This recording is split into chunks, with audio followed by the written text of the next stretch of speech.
Et si je te disais que ce qu'on t'a appris à éviter absolument pourrait en réalité devenir l'un de tes meilleurs alliés pour gérer le diabète? Pendant des décennies, de nombreuses personnes d'âge mûr ont reçu comme recommandation d'éliminer tout aliment au goût sucré, en particulier après un diagnostic de prédiabète ou de diabète de type 2. Résultat, beaucoup ont complètement retiré de leur alimentation quotidienne des fruits qui faisaient autrefois partie intégrante de leur repas. La raison? Une peur profonde du sucre. Mais si cette peur était basée sur une croyance erronée? Aujourd'hui, je t'invite à remettre en question tout ce que tu crois savoir sur les fruits, car les recherches les plus récentes révèlent quelque chose de vraiment surprenant. Tous les fruits sucrés n'ont pas un effet négatif sur la glycémie. En réalité, certaines variétés, lorsqu'elles sont consommées au bon moment et dans les bonnes quantités, peuvent offrir des bienfaits impressionnants. Ces fruits peuvent contribuer à stabiliser le taux de glucose, à soutenir le bon fonctionnement du pancréas et même à améliorer la sensibilité à l'insuline. Et il ne s'agit pas ici de traitements coûteux ni de régimes compliqués. On parle de solutions naturelles, sûres et savoureuses que tu as peut-être déjà chez toi ou que tu peux facilement te procurer. Dans cette vidéo, je vais te présenter 5 fruits sucrés que tu peux non seulement savourer sans culpabilité, mais que tu devrais envisager d'intégrer plus souvent à ton alimentation si tu fais face à des défis comme la résistance à l'insuline, le prédiabète ou le diabète de type 2. Reste bien jusqu'à la fin, car le fruit qui occupe la première place ne se contente pas de réguler la glycémie. Il protège aussi la santé cardiovasculaire et renforce la mémoire. Tout ce que tu vas découvrir ici est fondé sur des études scientifiques sérieuses, mais expliquées avec des mots simples, pensés spécialement pour toi, qui cherches une façon naturelle d'améliorer ta santé, sans dépendre uniquement des médicaments. Prépare-toi à te réconcilier avec le goût sucré, à redécouvrir les trésors de la nature et à comprendre pourquoi, bien choisi, un fruit peut devenir aussi efficace qu'un médicament. C'est parti. Fruit numéro 5. La pomme rouge. Nous commençons ce parcours avec un fruit présent dans nos vies depuis toujours, mais dont les bienfaits sont souvent sous-estimés. La pomme rouge. Tu as probablement déjà entendu le vieux dicton « Une pomme par jour éloigne le médecin ». Même si cela peut sembler être une simple phrase de grand-mère, elle repose en réalité sur une base scientifique solide, notamment en ce qui concerne la stabilité de la glycémie chez les personnes âgées atteintes de prédiabète ou de diabète de type 2. Malgré sa douceur naturelle, l'impact de la pomme sur l'organisme est très différent de celui d'un dessert sucré ou d'une boisson gazeuse. Pourquoi? Grâce à sa richesse en pectine, une fibre soluble précieuse. Ce type de fibre forme un gel dans l'intestin, ralentissant ainsi l'absorption du sucre dans le sang. Ce mécanisme aide à éviter les pics de glucose, souvent responsables de dommages au pancréas et de surcharge du système circulatoire.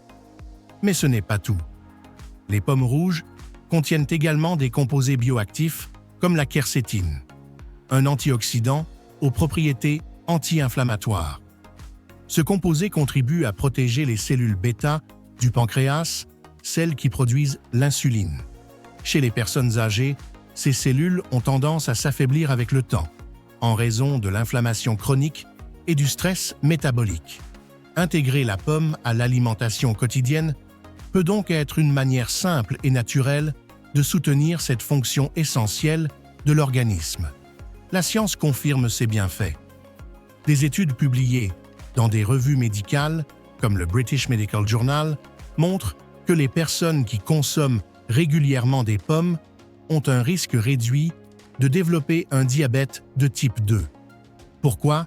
Parce que ce fruit aide non seulement à stabiliser la glycémie, mais aussi à améliorer la capacité du corps à utiliser l'insuline, permettant ainsi au sucre de pénétrer plus efficacement dans les cellules. Cependant, la manière dont tu consommes la pomme fait une vraie différence. L'idéal est de la manger entière, avec la peau, de préférence le matin ou comme collation entre les repas. Il est conseillé d'éviter les versions industrielles comme les jus en bouteille, les compotes sucrées ou les pommes cuites, car elles perdent souvent une grande partie de leurs fibres et de leurs bienfaits naturels. Fruit numéro 4, la papaye mûre. Tu as peut-être déjà pensé qu'un fruit aussi sucré que la papaye devait être évité par les personnes atteintes de diabète. Mais il est temps de laisser ce mythe derrière nous.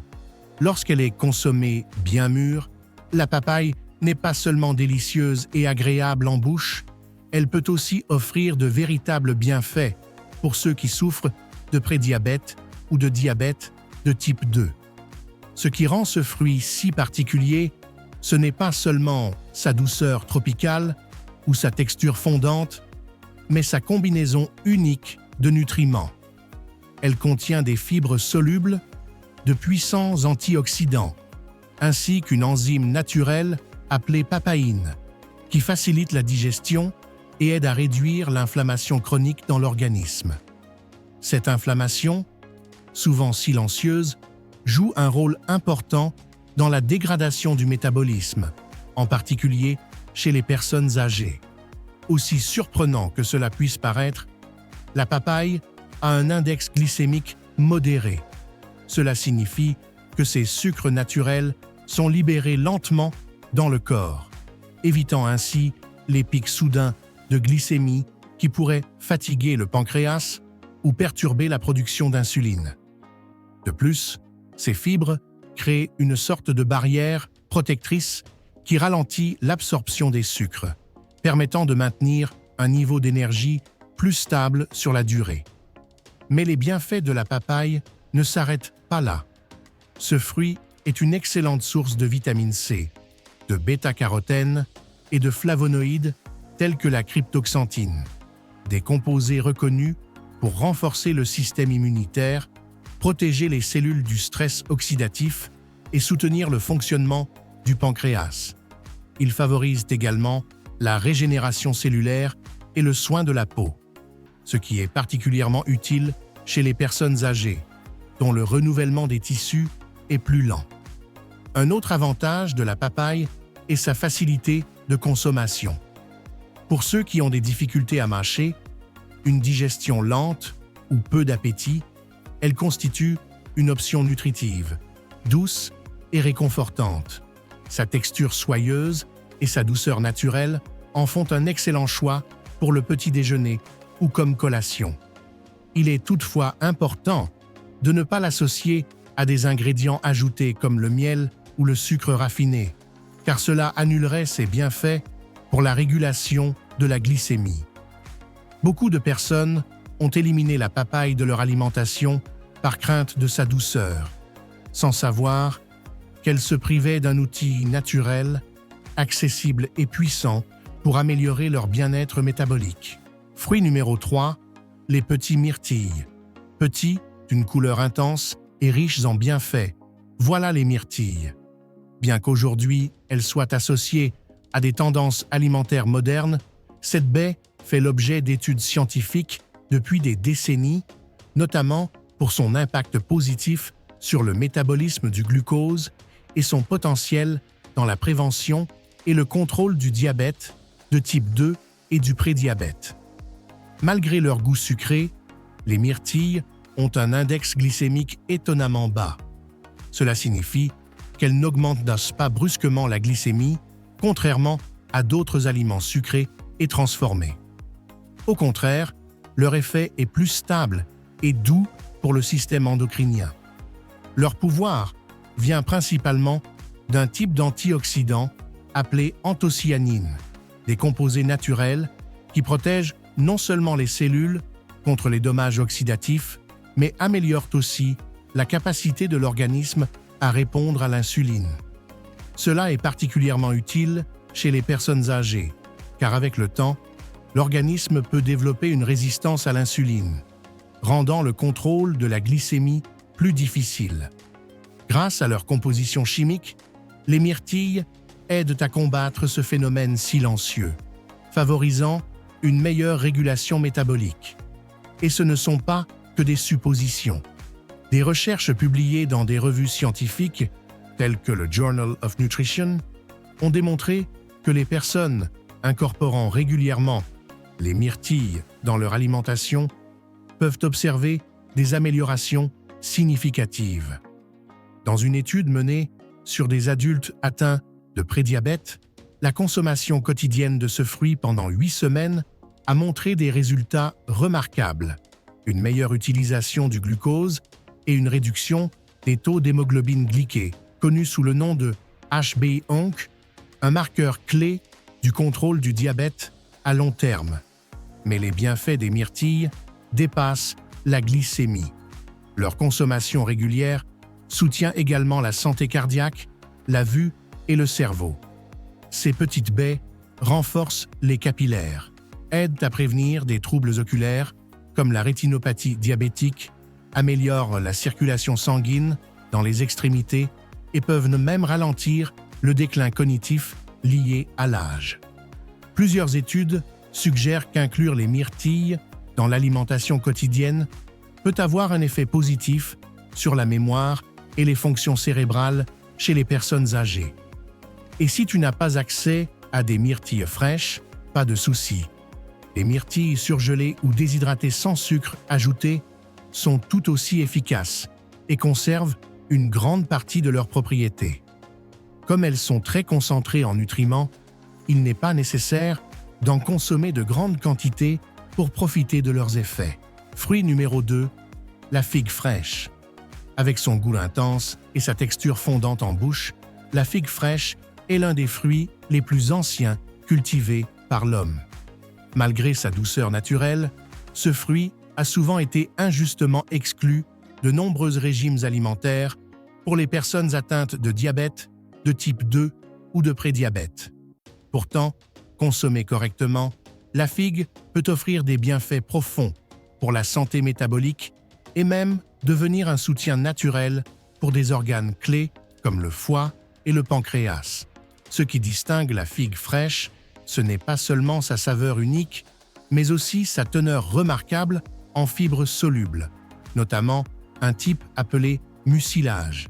Cette fibre a la capacité de former une substance dense dans le système digestif, ce qui ralentit l'absorption du glucose dans le sang. En conséquence, les pics de sucre après les repas sont réduits et l'efficacité de l'insuline est améliorée, ce qui est essentiel chez les personnes âgées dont le métabolisme est souvent plus lent et moins réactif. Cet effet stabilisateur aide non seulement à maintenir une énergie plus constante, mais contribue également à protéger le pancréas de l'usure provoquée par les pics répétés de glucose. Mais la figue ne s'arrête pas là.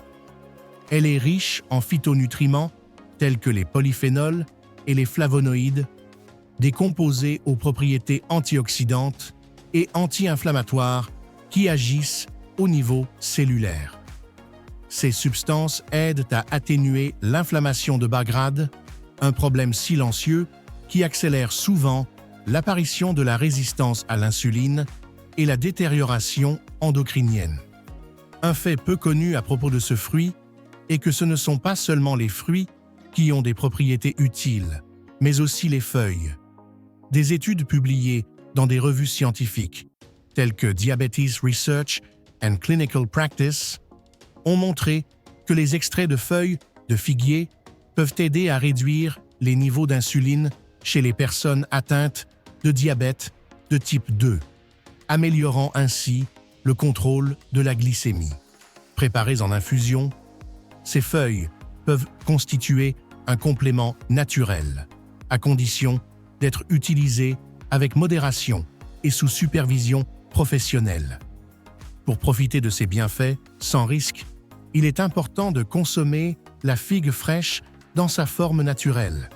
Les figues sèches ou confites contiennent une concentration beaucoup plus élevée de sucre due à la perte d'eau, ce qui peut annuler leurs effets positifs.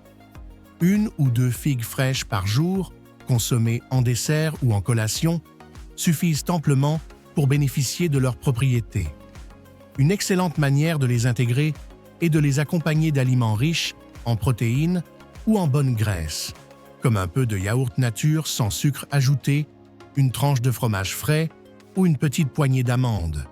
Ces combinaisons équilibrent l'index glycémique du repas, améliorent la satiété et apportent de la saveur sans compromettre la santé. Fruit numéro 1. La banane verte. Parmi les aliments les plus présents dans la cuisine latino-américaine, on trouve la banane verte, dont la valeur nutritionnelle réelle est pourtant peu connue, surtout dans le contexte du diabète de type 2 ou du prédiabète. Beaucoup la confondent avec sa version mûre, la banane jaune, qui contient une quantité plus élevée de sucre simple. Mais la banane, à l'état vert ou peu mûr, offre des bénéfices très différents et puissants. Ce qui rend cet aliment spécial, c'est sa forte teneur en amidon résistant, une forme de glucide qui, contrairement au sucre classique, se comporte davantage comme une fibre. Cet amidon n'est pas digéré dans la partie supérieure du système digestif. À la place, il arrive intact au côlon où il sert de nutriment aux bonnes bactéries intestinales, favorisant ainsi une microbiote saine. Cette fonction prébiotique renforce le système immunitaire, améliore la digestion et, surtout, augmente la sensibilité à l'insuline.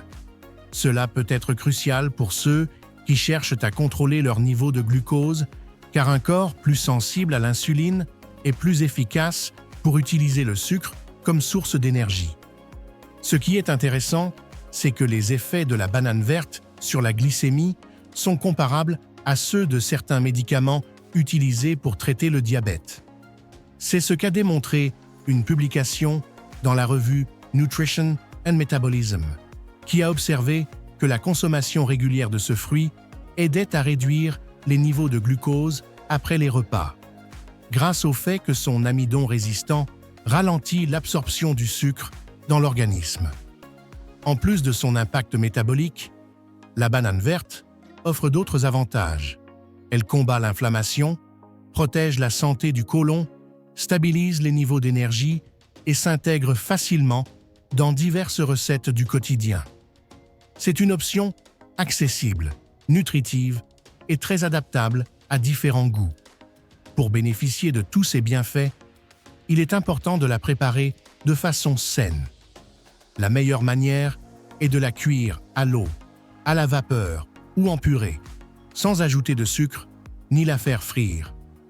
Tu peux l'accompagner de sources de protéines comme un œuf dur, du poisson, de l'avocat, ou même l'intégrer dans des recettes maison telles que des tortillas, des crèmes, des pains pauvres en glucides ou des soupes. Une alternative simple et très saine est la purée de banane verte avec de l'huile d'olive et une touche d'ail. Cette préparation est non seulement savoureuse, mais aussi très facile à digérer. Tu peux aussi la râper pour faire des galettes ou la mélanger avec de l'avoine et des graines dans le cadre d'un petit déjeuner fonctionnel qui n'entraîne pas de pic brusque de glycémie. Maintenant, tu sais, tous les fruits sucrés ne doivent pas être évités, même si tu fais face à un prédiabète ou un diabète de type 2. Au contraire, certains, comme la banane verte, la figue fraîche, les myrtilles, la papaye mûre et la pomme rouge, peuvent devenir des alliés précieux sur ton chemin vers une meilleure santé métabolique. Tout dépend de la manière dont tu les consommes et du moment où tu les intègres dans ton alimentation. Ces fruits n'apportent pas seulement une saveur naturelle et agréable.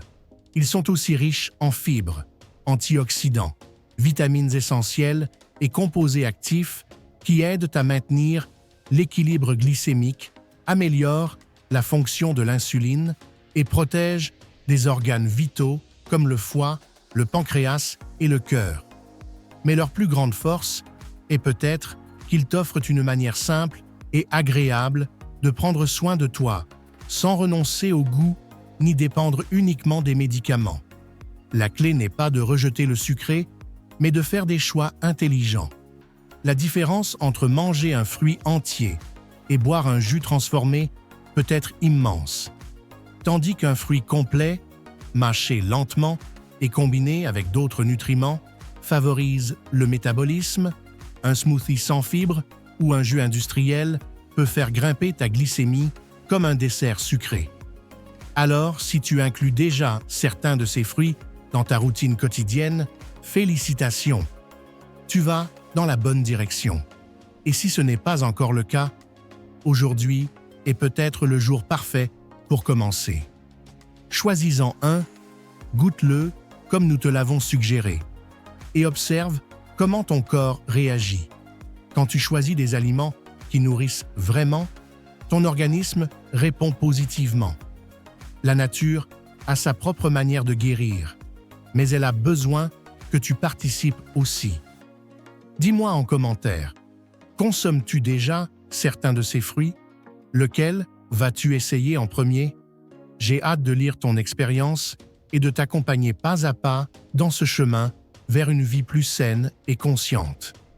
Si ce contenu t'a été utile et t'a aidé à mieux comprendre comment prendre soin de ton corps, n'oublie pas de liker, de le partager avec quelqu'un qui en a besoin et de t'abonner à la chaîne. Ensemble, continuons d'apprendre comment se reconnecter à la nature et découvrir que guérir est possible quand on décide de se nourrir de ce qui compte vraiment. Rappelle-toi, ton corps peut encore guérir. Il a juste besoin que tu commences à l'alimenter avec sagesse.